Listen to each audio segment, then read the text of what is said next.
اللہ نے اس معاشرے کے اندر امیر اور غریب کے ذریعے سے دونوں طبقات کو آزمایا ہے۔ سارے لوگ دولت مند نہیں ہوتے، اگر سارے لوگ دولت مند ہو جائے تو نظم کائنات نہیں چل سکتا۔ سارے لوگ ہی جو ہے وہ غریب ہو جائیں تو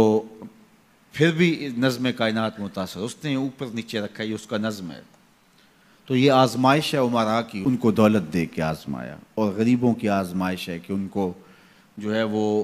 نیچے رکھ کر کے مالی آسودگیاں وہ نہیں دی جو عمراء کو دی، اور وہ اپنی آنکھوں کے سامنے وہ آسودگیاں دیکھتے ہیں، لیکن جب وہ صبر کرتے ہیں اللہ کی رضا کے لیے تو ان کا صلہ رکھا گیا۔ اگر وہ بے صبری کا مظاہرہ کریں گے تو کر پھر بھی کچھ نہیں سکتے، لیکن پھر اجر نہیں ہے۔ لیکن اگر وہ صبر کر لیتے ہیں کہ یہ اللہ کی تقسیم ہے کہ ان کو زیادہ دیا، عمومی طور پہ یہ ہوتا ہے کہ جن کے پاس زیادہ نہیں ہے وہ زیادہ دیے گئے لوگوں کے ساتھ حسد میں مبتلا ہو کر کے اپنی زندگی کو خام خواہ کی اذیت میں مبتلا کر دیتے ہیں۔ ایک مالی کمی اور جو ہے وہ ایک ضعف ان کے پاس موجود ہے، اور دوسری یہ بیماری اپنے ساتھ خود جوڑ لیتے ہیں، تو گویا وہ دو آتشہ تکلیف ہو جاتی ہے ان کی۔ تو وہ ایک مالی ضعف میں مبتلا ہیں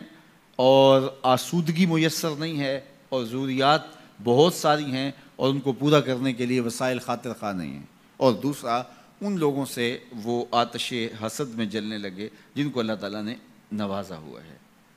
تو وہ اجر سے بھی محروم ہو گئے اور دوہری مصیبت میں مبتلا ہو گئے۔ لیکن اگر وہ سمجھتے ہیں ان کا مقسوم ان کے ساتھ اور میرا مقسوم میرے ساتھ، تو اللہ نے جو مجھے دیا ہے میں پہلے تو کوشش کروں کہ اپنے معاملات کو اس میں بہتر کرنے کی کوشش کروں۔ جب ہم دائیں بائیں سے دیکھ کے اپنے گھر کا بجٹ بناتے ہیں اور دائیں بائیں دیکھ کر کے جو ہے وہ اپنے امور زندگی کو طے کرتے ہیں تو پھر ہم مشکل میں مبتلا ہو جاتے ہیں، اور یہ کرنے والا کوئی شخص بھی چاہے وہ کروڑ پتی ہو وہ سوکھا نہیں رہ سکتا، کیونکہ وہ اپنے آگے لوگوں کو دیکھے گا۔ 5 مرلے کا ایک مکان ہے کسی شخص کا اور وہ اس کو آسودہ سمجھتا ہے، لیکن اگر وہ اپنے رشتہ داروں، عزیزوں، اپنے دوستوں کو دیکھے کہ وہ 2 کنال کے بنگلے میں رہ رہے ہیں تو وہ 5 مرلے کا مکان سکڑنے لگے گا، اس کو تنگ لگے گا، اس کے اندر اس کی سانس گھٹنے لگے گی۔ لیکن اگر وہ دیکھے کہ میرا فلاں رشتہ دار 3 مرلے کے گھر میں رہتا ہے، وہ بھی کرائے کا ہے، تو اس کو وہ گھر ہی محل دکھائی دینے لگے گا۔ اس لیے میرے حضور نے فرمایا کہ اپنے اوپر دیکھو گے تو اوکھے ہو جاؤ گے۔ انظروا الی من هو اسفل منکم، فرمایا اپنے نیچے دیکھو، نیچے دیکھو گے تو زندگی سوکھی ہوگی، اوپر دیکھو گے تو زندگی اوکھی ہو جائے گی۔ اس لیے تمہیں جو دیا گیا اس پر مطمئن رہنے کی کوشش کرو، اس سے اجر بھی ملے گا، اور پھر اپنی چادر کو دیکھ کے ٹانگیں پھیلاؤ گے تو آسودہ رہو گے۔ اللہ اکبر۔ سنو سیدنا علی المرتضیٰ رضی اللہ تعالیٰ عنہ حضور کا ایک فرمان ذکر کرتے ہیں کہ آقا کریم نے فرمایا جو اللہ کے دیے گئے تھوڑے رزق پہ راضی ہو گیا، اللہ قیامت کے دن اس کے تھوڑے عملوں پہ راضی ہو جائے گا۔ کتنا اچھا سودا ہے، جو اللہ کے دیے گئے تھوڑے رزق پہ راضی ہو گیا، اللہ اس کے تھوڑے عملوں پہ راضی ہو جائے گا۔ میرے بندے تو بندہ ہو کے راضی ہے،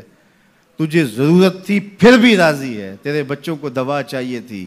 تجھے اچھا گھر چاہیے تھا، سر ڈھانپنے کے لیے چھت چاہیے تھا، تو پھر بھی راضی ہے، کوئی بات نہیں، اللہ نے مجھے جس حال میں رکھا میں واہ واہ خوش ہوں اس حال میں، تو بندہ ہو کے راضی ہے، تجھے ضرورت تھی پھر بھی راضی ہے، میں تو رب ہوں اور مجھے ضرورت بھی نہیں ہے تو میں بھی تیرے اوپر راضی ہوں۔ تو اللہ پر راضی ہونے کا جو فن سیکھ جاتے ہیں وہ زندگی گزارنے کا فن سیکھ جاتے ہیں۔ تو خواہ اپنے آپ کو مشقت میں ڈالنے کی بجائے